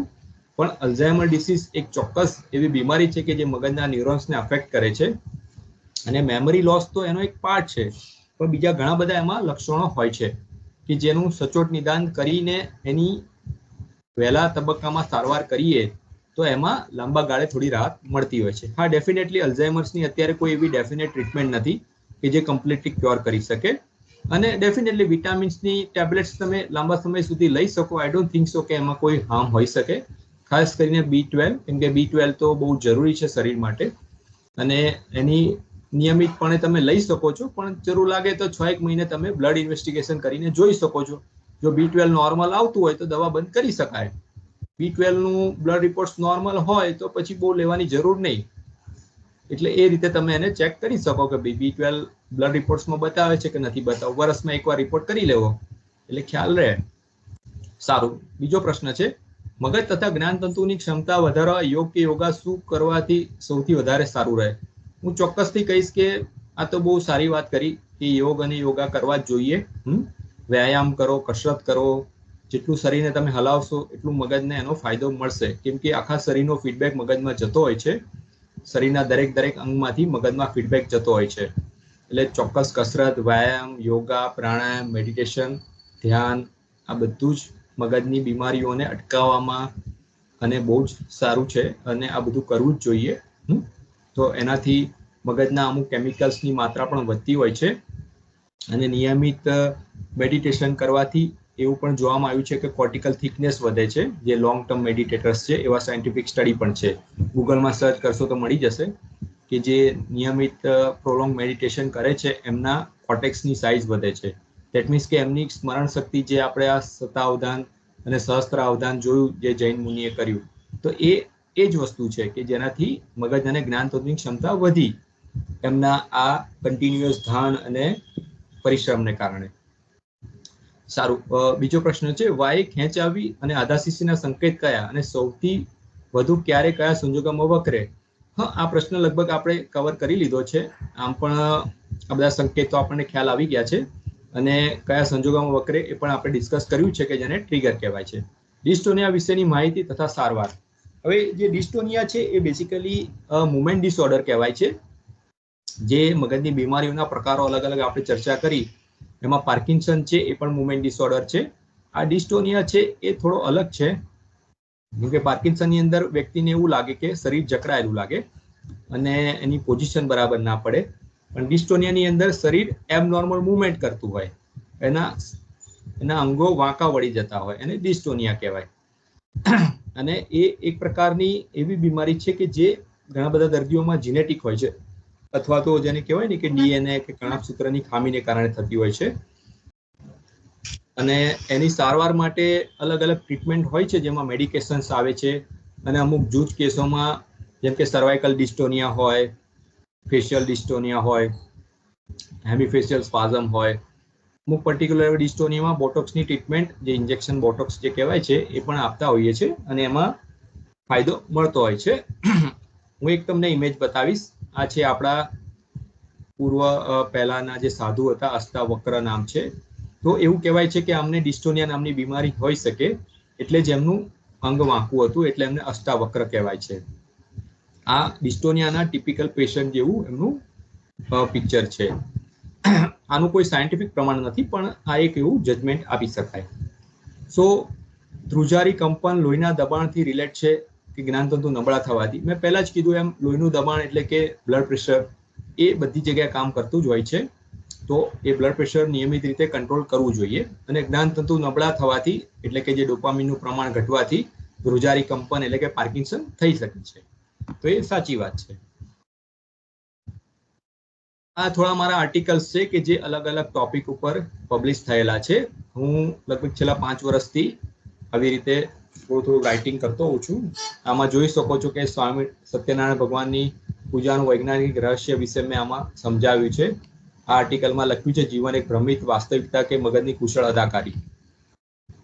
આ રંગોળી જે આપણે દિવાળીમાં કરીએ છીએ એના વિશેનો એક સાયન્ટિફિક સ્ટડી મેં રજૂ કર્યો છે. આ આર્ટિકલમાં બતાવ્યું છે ખુશ રહેવાથી શરીર કેટલું તંદુરસ્ત રહે છે. તો એનું એક સાયન્ટિફિક બેઝ મેં સમજાવ્યો છે. આ એક આર્ટિકલ છે જેમાં લખ્યું છે એલ્કેમી, ખરા અર્થમાં સાચું સોનું બનાવવાની કળા. પહેલાના જમાનામાં જે આલ્કેમિસ્ટ હતા કે જે કોઈ બી ધાતુને અડે તો એમાંથી સોનું બની જતું. ખાસ કરીને આપણી હિન્દુ સંસ્કૃતિમાં પણ પારસમણી કહેવાતું હતું. તો એ પારસમણી એકચ્યુઅલી આપણી અંદર જ છે. તો એ શું છે અને એના કયા કયા તબક્કાઓ છે કે કેવી રીતે આપણે આપણી અંદર એ સોનું પ્રગટ કરી શકીએ, એના લગતો આ એક આર્ટિકલ છે. It is a one kind of meditation. આ છે મગજની તંદુરસ્તી માટેનો શ્રેષ્ઠ આહાર શું હોઈ શકે. આ રિસેન્ટલી દિવાળી અંકમાં પબ્લિશ થયેલો છે. આ એક આર્ટિકલ છે જેમાં બતાવ્યું છે આહા મોમેન્ટ, એક સર્જનાત્મક ક્ષણ કે જ્યારે તમે શાંતિથી બેઠા હોવ, સ્થિર બેઠા હોવ, કોઈ જાતના વિચારો ના કરતા હોવ, ત્યારે તમને અચાનકથી કોઈ પ્રશ્નનો ઉત્તર મળી જાય છે, જેને આહા મોમેન્ટ કહેવાય છે. જેમ ન્યૂટન બેઠો તો ઝાડ નીચે અને સફરજન પડ્યું અને એને ખબર પડી કે આ ગ્રેવિટી હોઈ શકે, જેને યુરેકા પણ કહેવાય છે. તો આ રીતની જે મોમેન્ટ્સ છે એ દરેકના જીવનમાં આવતી હોય છે અને એ કેવી રીતે વધારે ઝડપથી લાવવી, કેવી રીતે પ્રશ્નોના હલ લેવા, એના વિશે લગતો આર્ટિકલ છે જેમાં બધું બતાવ્યું છે. મારું જે ગૂગલનું પેજ છે એમાં આર્ટિકલ આ બધા ફ્રીલી અવેલેબલ છે, જેને પણ જોવા હોય જોઈ શકે છે. Thank you. આ સોલાર હેલો છે જે મેં રિસેન્ટલી કેપ્ચર કર્યો હતો, જે દિવ્ય ભાસ્કરમાં આવ્યું હતું. સારું, આ સાથે મારું પ્રેઝન્ટેશન પૂરું થાય છે. Thank you sir. કોઈને કોઈ ક્વેશ્ચન હોય તો બંકીમભાઈ? હા, એટલે આપણે ચેટમાં જ 2 જણે ક્વેશ્ચન પૂછેલા છે સાહેબ. હા, આપ હા. ચેટમાં ક્વેશ્ચન જોઈ શકશો. હા, હું ખોલું છું અત્યારે. હાજી.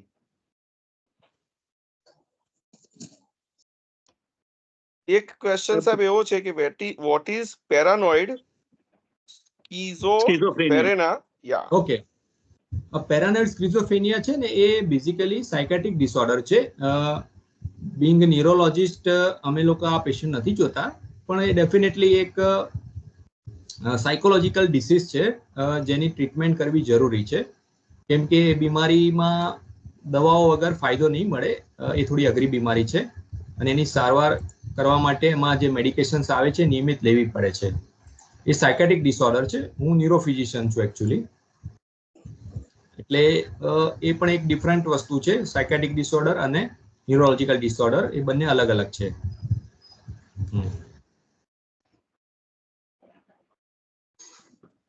સર બીજો ક્વેશ્ચન એવો છે કે 50 કે તેથી પ્રદીપભાઈ આપ જાતે જ પૂછશો તો વધારે સારું રહેશે. હા હા પૂછો. હા, ડોક્ટર સાહેબ, આપણે હમણાં તમે જે પ્રેઝન્ટેશન આપ્યું એમાં એવું કીધું કે 80% જે પક્ષઘાત થાય છે એ ક્લોટિંગના કારણે થતો હોય છે અને 20% નળીના ફાટી જવાથી થતો હોય છે. એટલે 80% કેસમાં પક્ષઘાત જે છે એ ક્લોટિંગના કારણે થાય છે. એટલે એ ક્લોટિંગ ન થાય એના માટે શું કાળજી રાખવી જોઈએ? અને અત્યારને ફિઝિશિયન્સ જે છે ને મોટા ભાગે એવું કહેતા હોય છે કે 50 વર્ષ પછી લોહી પાતળું થવાની દવા તમારે લેવી જોઈએ. આવું એક નોર્મલ સજેશન કરતા હોય છે. એના માટે તથ્ય શું છે એ આપણી પાસે જાણવાની ઈચ્છા છે. એટલે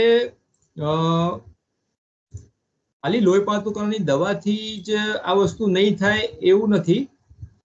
કેમ કે એ તો આપણને એવું લાગે કે હું દવા લઉં છું, પણ તમે મેઇન વસ્તુ દવા લેવાથી તમે એને પ્રિવેન્ટ કરી શકશો એવી કોઈ ગેરંટી નથી.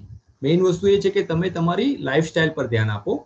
કેમ કે એ બધું તમારા પર જ છે કે તમે નિયમિત કસરત કરો, રોજનું 40 મીટર તમે એટલીસ્ટ 40 મિનિટ તમે વોકિંગ કરો, 10,000 સ્ટેપ્સ રોજના કરો. એ સિવાય તમારી કોઈ વ્યસન હોય તો એ છોડી દો. ખાવા પીવામાં થોડી ચરી પાડો. સુગર હોય, ડાયાબિટીસ હોય તો એનો પ્રોપર ઇલાજ કરાવો. બ્લડ પ્રેશર કંટ્રોલ કરો. કોલેસ્ટ્રોલ આવતું હોય તો એને કંટ્રોલ કરો. તો આ બધા બેઝિક ફેક્ટર્સ છે. એ સિવાય હોમોસિસ્ટિન નામનું કેમિકલ હોય છે કે જે વધવાથી પણ સ્ટ્રોક આવી શકે. તો આ બધા જે ફેક્ટર્સ છે એ બેઝિક ફેક્ટર્સ છે કે જેને કંટ્રોલ કરો તો એક પ્રોપર લાઈફસ્ટાઈલ તમે જીવી શકો અને આને તમે રોકી શકો. પણ ખાલી લોહી પાતળું કરવાની દવા લેશો તો તમને એવું લાગશે કે હું દવા લઉં છું એટલે મને કશું નહીં થાય, પણ તમારી જે બેઝિક લાઈફસ્ટાઈલ છે એ ચેન્જ કરવી જરૂરી છે. દવાના ખાલી પ્રભાવ હેઠળ ના રહેવું જોઈએ. હા, દવા તમે લઈ શકો પ્રોફાઇલેક્ટિકલી, ઘણા પેશન્ટ લેતા હોય છે, પણ બેટર એ છે કે તમે લાઈફસ્ટાઈલ ઉપર વધારે ધ્યાન આપો. શરીરને તંદુરસ્ત રાખવા માટે જે બી જરૂરી છે એ બધું કરો અને ચરી પાડો અને ખાવા પીવામાં ધ્યાન રાખો.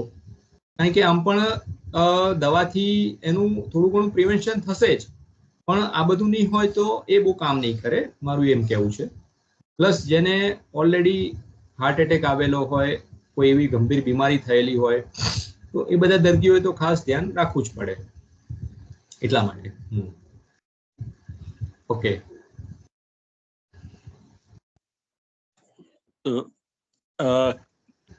બંકીમભાઈ, હાજી હા તો આપણે વોટ ઓફ થેન્ક્સ કરીશું સરનો. હા આપણે હવે પ્રમુખ પ્રદીપભાઈ શાહને વિનંતી કરું કે એક મિનિટ, આ ભાવનાબેન ને કઈ પૂછવું લાગે ભાવનાબેન છે. આઈ થિંક કંઈક કહેવા માંગે છે. ભાવનાબેન ઓકે હા પ્લીઝ. હા અનમ્યુટ કરીને આપ પૂછી શકો છો ભાવનાબેન. હા એટલે સંભળાય? હા હા સંભળાય, હા બોલો. હવે હા એટલે હમણાં આપે પેલું એસિડિટી ની એક મેડિસિન નું નામ દીધું હતું કે જે નહીં હા. લેવાની. હા હા એ નામ રિપીટ કરશો? હા એમાં તમે જોઈ શકો છો લિવોસલ્ફાઇડ છે. હું ફરીથી બતાવું.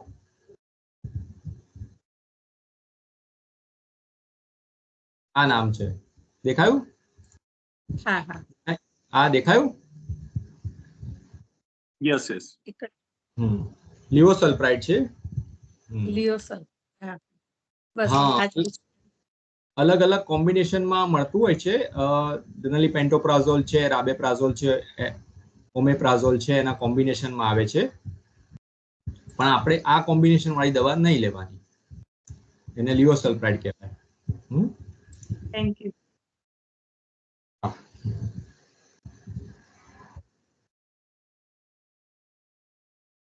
આશા હું રાખું પ્રદીપભાઈ મારી ખ્યાલથી હવે પ્રેઝન્ટેશનમાં સવાલનો જવાબના આપે સરસ રીતે સાહેબ બધાને ઉત્તર મળી ગયા છે. અને આ સાથે હું અમારા પ્રમુખ શ્રી પ્રદીપભાઈ શાહને વિનંતી કરું છું. પ્રદીપભાઈ લાઈન.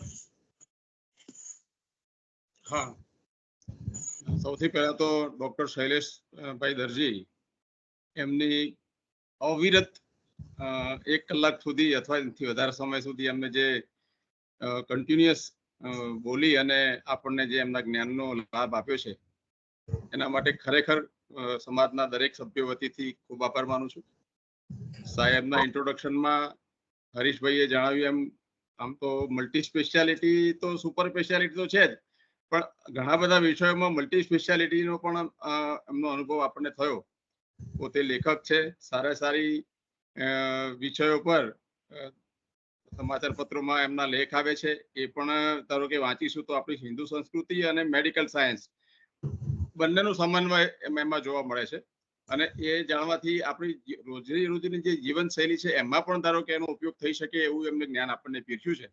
એટલે એ માટે ખરેખર આપણે બધા સમાજના વ્યક્તિઓ ખૂબ જ એમના આભારી છીએ. સાથે સાથે મગજ એટલે આપણા શરીરનું એમ કહેવાય કે એન્જિન કે જેના કારણે આપણે તંદુરસ્ત પહેલી એની હશે તો જ બીજા બધા વસ્તુઓની આખું શરીર સારી રીતે ચાલશે. તો એ જે સંચાલન આપણું શરીરનું કરે છે એ મગજને તંદુરસ્ત રાખવા માટે રોજબરોજની જે આપણી જીવનશૈલીમાં કેટલા ચેન્જીસ લાવી શકાય એની પણ ખૂબ સરસ માહિતી આપી છે. એટલે હું એવું માનું છું કે આપણા સભ્યોને એનો ખરેખર સારો લાભ મળ્યો છે. અને અમારા સમાજના કોઈ વ્યક્તિને કદાચ સાહેબ આપની અંગત જરૂર પડશે તો હરેશભાઈ થ્રુ આપનો સંપર્ક કરશે અને આપ એમનો મદદરૂપ થશો એવો હું આશા રાખું છું. અને ખરેખર ખૂબ આનંદ થયો છે. અને ટીબીકેમની મેડિકલ અવેરનેસ ટીમ એમાં હરીશભાઈ અમદાવાદથી અને મુંબઈથી હરીશભાઈએ જે પ્રયત્ન કરી અને આપનો સંપર્ક કરી અને જે અમને આટલી મહેનત કરીને અમારી આગળ રજૂ કરે છે એમનો પણ એ ટીમનો પણ હું સાથે સાથે આભાર માનું છું. અને જય શ્રી કૃષ્ણ. આપણે એમના થેન્ક્સ એવોર્ડનું અભિવાદન આપણે કરી અને કાર્યક્રમને પછી આપણે અંત તરફ લઈ જઈશું. હરીશભાઈ. Thank you sir. ખાસ તો બ્રેઇન જેવો બહુ કોમ્પ્લિકેટેડ સબ્જેક્ટ તમે જે ગુજરાતીમાં કન્વર્ટ કરીને અમને આટલું બધું જ્ઞાન આપ્યું. Basically stroke, epilepsy as well as dementia, Alzheimer, એના માટે ખાસ થેન્ક્સ.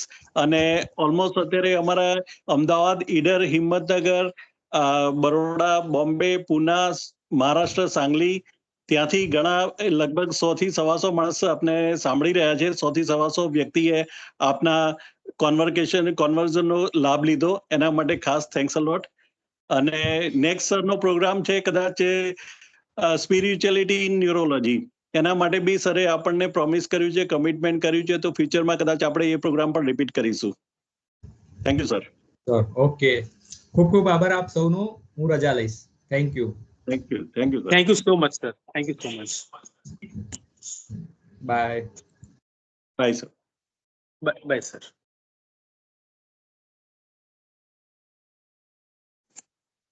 હરીશભાઈ, ભદ્રેશભાઈ, કોંગ્રેચ્યુલેશન અને થેન્ક્સ. પ્રદીપભાઈ, આપનો પણ thanks for vote of thanks. અને બંકિમભાઈ ને ખાસ again સમાજના ન્યુરોલોજીસ્ટ છે આઈટી આખું સેક્શન એમની એટલે ન્યુરોલોજીસ્ટ છે આપણે એવું કહીએ અમે એમાં. એમના વગર તો આ શક્ય જ નથી. બીજા બધા અંગો ત્યારે જ કામ કરી શકે આ પ્રમાણે. Thank you thank you so much. ના, સરસ પ્રોગ્રામ, સારો રહ્યો. સરસ પ્રોગ્રામ બહુ સરસ હતો, બહુ ઇન્ફોર્મેટિવ હતો. બહુ અને ખૂબ સુંદર. Point to Very point nice. બહુ એવું ઇન્ફોર્મેટિવ. લાગે છે. આપણે જે જાણતા હતા કે ભાઈ આ મગજને લગતી બીમારી કઈ કહેવાય એનું બહુ સ્પષ્ટ એમને આજે વિવરણ કર્યું છે. બહુ સરસ. કે આ લક્ષણ હોય તો એ મગજને લગતી બીમારી હોય, નહીં તે ઓર્થોપેડિક કે બીજા ડોક્ટર જોડે જઈએ અને પછી આપણે ટ્રીટમેન્ટ પછી ખબર પડે. તો આ વસ્તુ થોડીક બધાને ખ્યાલ આવે છે કે ભાઈ આવા પ્રકારના લક્ષણ હોય તો સૌથી પહેલી એમાં સમય ઇમરજન્સી હોય છે, અને ઇમરજન્સીમાં ન્યુરોલોજીસ્ટનું જ કામ હોય છે, એવું આપણને આજે ખબર પડી. કરેક્ટ. અને યોગ અને યોગાનું તો મહત્વ ખરેખર સમજાવ્યું છે એમણે કે દરેક બીમારીમાં ખૂબ જ જરૂરી છે. એટલે આ જે ક્લોટિંગ ની વાત કરી ને એમને 80% ક્લોટિંગ થી પક્ષઘાત થતો હોય, પેરાલિસિસ. ક્લોટિંગમાં મેઇન છે ને પ્રાણવાયુ આપણે જે કહીએ છીએ, ઓક્સિજન. એટલે શરીરમાં જો લોહીમાં ઓક્સિજનનું પ્રમાણ ઘટે ને તો એ બહુ જ ક્લોટિંગ થવાના ચાન્સીસ વધી જતા હોય છે. એટલે યોગાના કારણે આપણું શું છે કે બ્રીથિંગ હેબિટ્સ આપણી સારી હોય એટલે ઓક્સિજન પ્રાણવાયુ સૌથી વધારે અંદર લઈએ અને બ્લડ દરેક સેલ સુધી પહોંચે ને તો આ પ્રશ્ન બહુ ઓછા થતા હોય છે, યોગા પર કીધું છે. એટલે એમને એના પર બહુ વધારે ભાર આપ્યો હતો હમણાં જે વાત થઈ, અને એમના લેખમાં પણ આવું લખેલું છે. એમને જો કે મગજની બીમારીઓ સૌથી કોમ્પ્લિકેટેડ હોય છે અને very difficult to treat actually. પણ સાધારણ જ્ઞાન મળવાથી પણ છે ને આને આપણે એક્ટિવ રાખી શકીએ છીએ, આપણી જાતે સંતુલન રાખી શકીએ. એકચ્યુઅલી મગજની બીમારી કેવી છે કે જ્યારે બ્લાસ્ટ થાય ત્યારે જ ખબર પડે, એ પહેલા આપણને ખબર નથી પડતી. લાઈક તાવ શરદી આવે તો તમને 2 દિવસમાં તમને ખબર પડે કે આ તાવ થઈ છે, શરદી થઈ છે, અને એની ટ્રીટમેન્ટ અવેલેબલ હોય. સેકન્ડલી કે બ્રેઇનમાં જે ડેમેજ થયું it is permanent damage, A reversible નથી હોતું. લાઈક તમને ક્યાંય ઘા લાગ્યો છે તો શું છે કે એમાં રૂજ આવી શકે છે, જ્યારે બ્રેઇન સેલ્સ જે ડેડ થઈ ગયા દેટ ઇઝ પરમેનન્ટલી ડેડ. એટલે એ પર્ટિક્યુલર તમારી બ્રેઇનમાંથી તમારી movement totally, eye movement, body movement, even heart, everything is control by brain. Correct. એટલે હેડેક ને પણ આપણે સિમ્પલ રીતે ન લેવું જોઈએ. બરાબર. ઘણી વખત હેડેક માટે બી ઘણા બધા પેલા શું છે પેઇન કિલર્સ લે છે, એનાથી બી એસિડિટી થતી હોય, અને પછી શું છે કે એની આદત પડી જાય, ને જ્યારે તમે બંધ કરો ત્યારે રિબાઉન્ડ પ્રોબ્લેમ થાય. એટલે શું છે કે ફરીથી તમે medicine will not work basically. હા, એકચ્યુઅલી એસિડિટીની દવાઓ તો આજકાલ છે ને દરેક પ્રિસ્ક્રિપ્શનમાં હોય જ છે. અને આ જે સરે કીધું ને કે એ લિવોસલ્ફાઇડ જે છે એ બેસિકલી બહુ જ ડેન્જરસ ડ્રગ છે, જે અત્યારે લગભગ ઓર્થોપેડિક સર્જન્સ, ગેસ્ટ્રોએન્ટરોલોજીસ્ટ બહુ ભયાનક રીતે યુઝ કરી રહ્યા છે. It is after pain killer it is number 2. Yes. હા, મેં એટલે જ કારણ કે મારે આ ઓર્થોપેડિક ના ઓપરેશન કરાયા ને એટલે ખાસી એવી આ એસિડિટીની દવા ખાધી છે, મેં એટલે જ નામ પૂછ્યું ખાસ. હા, એ સારું કર્યું તમે પૂછ્યું એકચ્યુઅલી. એટલે શું એમણે બોલ્યા હતા પણ મને યાદ ના રહ્યું. પણ એ જે નોર્મલી છે ભાવનાબેન, તમારી એ દવામાં નહીં હોય, કારણ કે એ શું છે કે પેઇન કિલરની બહુ ઓછા ડોક્ટરો લખે છે, પણ જે લખે છે સર્જન્સ વધારે લખે છે. એટલે ઓર્થોપેડિક રિલેટિવલી ઓછી લખે છે. એટલે તમારે બહુ ઓલું ચિંતા કરવાનું કારણ નથી, કારણ કે એવું હશે તો મને બતાવજો, તો આપણે એના કરતા સબસ્ટિટ્યુટ બીજું કંઈ કરી લઈશું. ના, એટલે હવે નથી. મેં 2 ઓપરેશન બધું કર્યું ત્યારે બહુ ખાધેલી છે, કારણ કે દવા ચાલુ હોય ને એટલે એની જોડે આ લખી જ આપે છે, એસિડિટીની દવા લખતા જ હોય છે. એટલે આ તો નામ આપણને ખબર હોય તો આપણે વાંચીને જોઈ શકીએ. એટલે ભાવનાબેન, એટલે તમે સ્ક્રીનશોટ ફોટો પાડીને ગ્રુપમાં મોકલી દીધો છે? હા, મેં બી પાડી લીધો હતો સ્ક્રીનશોટ. મેં લઈ લીધો, સ્ક્રીનશોટ લઈ લીધો. અને ન્યુરોલોજી અને સાયકેટ્રિક હરીશ, ન્યુરોલોજી અને સાયકેટ્રિક બહુ કનેક્ટેડ છે બધી વસ્તુ. યા એટલે બેસિકલી અત્યારે ઘણા બધા સ્ટિગ્મા છે, જેમ કે એપિલેપ્સીમાં એવું હોય કે ભાઈ કે કોઈને ખેંચ આવે તો પેલું ડુંગળી સુંગાડે કે ચપ્પલ સુંગાડે, તો એનાથી એવું કંઈ હોતું નથી. બેસિકલી એક મિથ હોય છે કે ભાઈ આનાથી આવું થાય છે. એટલે સાયકેટ્રી ને neurology is internally overlapping branch. અને ઘણા લોકોને શું સાયકેટ્રિસ્ટ ને ત્યાં નથી જવું હતું, તો એ લોકો શું છે કે દે ડોન્ટ વોન્ટ ટુ લેબલાઇઝ કે આઈ એમ સાયકેટ્રિક પેશન્ટ, તો એ લોકો ઘણીવાર ન્યુરોલોજીસ્ટમાં બી જતા હોય છે. લાઈક કોઈકે પૂછ્યું પેરાનોઇડ સ્કિઝોફ્રેનિયા એ સિમ્પલી સાયકેટ્રિસ્ટ ડિસઓર્ડર છે. બરાબર, એમને બહુ સ્પેસિફિક કીધું એમણે. હા, અને બહુ ઓછા એવા ડોક્ટર હોય છે કે જે ટ્રીટ નથી કરતા અને પર્ટિક્યુલરલી રેફર કરે કે તમે આ ડોક્ટર પાસે જાઓ. અધરવાઇઝ હવે નાઉડેઝ એટલા બધા મીન્સ કે આઈ મીન કહેવાનો મતલબ ડોક્ટર્સ વધ્યા છે એટલે એ પ્રમાણે થોડી પ્રેક્ટિસ પણ ઓલી થાય છે કે જેના ત્યાં જે આવ્યું એ પેશન્ટ ટ્રીટ કરતા હોય છે જનરલી. હા, એટલે એમને સેકન્ડ કે થર્ડ સ્લાઇડમાં બતાવ્યું કે લેફ્ટ બ્રેઇન અને રાઈટ બ્રેઇન બંનેનું આખું ફંક્શનિંગ સાથે બંનેની બીમારીઓ પણ અલગ છે. Yes yes. એક આપણે જો બધાનો સારો રિસ્પોન્સ મળશે તો ભવિષ્યમાં એક સાયકેટ્રિસ્ટ બી છે, એમનું પણ એક પ્રોગ્રામ કરીશું. આપણે સાબરકાંઠામાં જ છે. ઓકે, આઈ થિંક થોડો રિસ્પોન્સ વધવો જોઈએ એવું મને લાગે છે. આઈ થિંક અત્યારે 25-26 એટેન્ડીઝ હતા. લગભગ મલ્ટીપ્લાય બાય 3. એક ધારો કે હું મારા કોમ્પ્યુટર પર 3 જણ જોવે છે એટલે એકમાં 3 જણ એટેન્ડ કરે છે.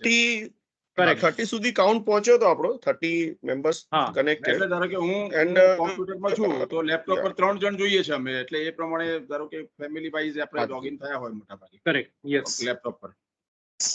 અને એક વસ્તુ પ્રદીપભાઈ એડ કરીશ કે આજનું જે ઇવેન્ટ થઈ ને એમાં really we need to appreciate all the members કે they have participate actively and with the મતલબ appreciable discipline. That we must have to appreciate. Very true. એટલે હવે માસ્ટર થઈ ગયા છે માઇક્રોસોફ્ટમાં બધા. Yes yes. તમારી સૂચના જ એવી હોય છે કે બધા સમજી ગયા છે કે કઈ રીતે જોવું. ના, હવે ભદ્રેશભાઈ બંકીમભાઈ ને જોઈને લોકો સમજી ગયા છે હવે કે મારે માઇક અને વિડિયો બંધ રાખવો પડશે. એટલે એપ્રિશિએટ કરો છો કે પછી આમ એવું કહો છો કે બીવે છે બધા મારથી આમ? ઇન્સ્ટ્રક્શન પરફેક્ટ વે માં જાય છે એમ કહેવાની વાત. Perfect, yes yes, absolutely right. ધીરે ધીરે અનુભવ બી થાય ને બધાને ધીરે ધીરે. બાલચંદ્રભાઈ ને કઈ કેવું નથી ઈડર થી? એમના ફિલ્ડ ની વાત છે થોડીક એમ. બસ આ તમારું સાંભળું છું. ના, એટલે હું રાહ જોઉં છું તમે હજુ વિડીયો ચાલુ કરીને કેમ દેખાતા નથી હજુ? આ બધાની ચર્ચાઓ સરસ ચાલી રહી છે, વચ્ચે ડિસ્ટર્બ નથી કરવા કોઈને. ના, પણ તમારા પ્રતિભાવનું મહત્વ છે. હવે આ હર ને હરિ બે ભેગા છે. હર એટલે મહાદેવ ને હરિ એટલે વિષ્ણુ. તો હર ને હરિ બે ભેગા થાય પછી વચ્ચે આપણે સેન્ટિમેન્ટ ના કરાય આપણાથી વચ્ચે.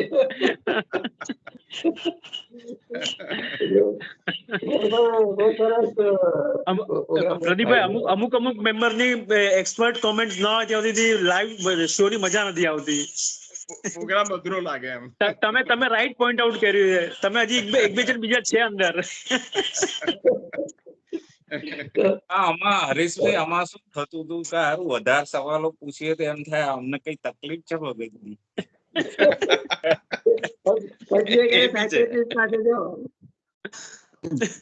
પણ એવું કહી ન શકાય ને, હું બાજુવાળા માટે પૂછું છું એવી રીતે પૂછી શકાય ભદ્રેશભાઈ. બધા એવું ના સમજે. મહેન્દ્રભાઈ પણ છે લાઈન પર. મહેન્દ્રભાઈ નો પણ સવાલ એક હતો, બહુ સરસ રીતે જવાબ આપ્યો એમનો. પાર્કિન્સન્સ માટેનો હતો. સારી કરીએ તો આપણે એક માન્યતા છે કે ઉંમર ટાઈમ આપણી મેમરી ઓછી થતી જાય. એકચ્યુઅલી એવું નથી. એ આપણે એવું માની લીધું છે એટલે એવું આપણને લાગે છે કે આવું છે, પણ એવું નથી. એ સમય વિરેન એક અવાજ બંધ થઈ ગયો છે, આમાં કરતો.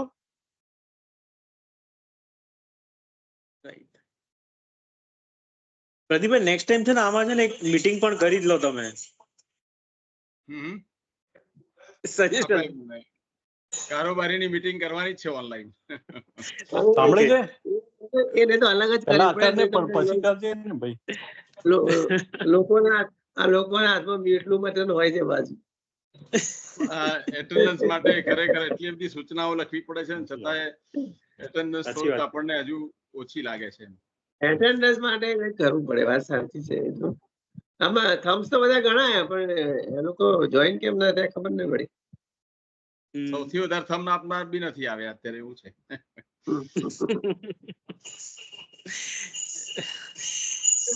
આમની મહેનત ખૂબ છે પણ હરીશભાઈ ની ને હરેશભાઈ ની નહીં, નહીં, બનાવવાનો ત્યાંથી મોકલવાનો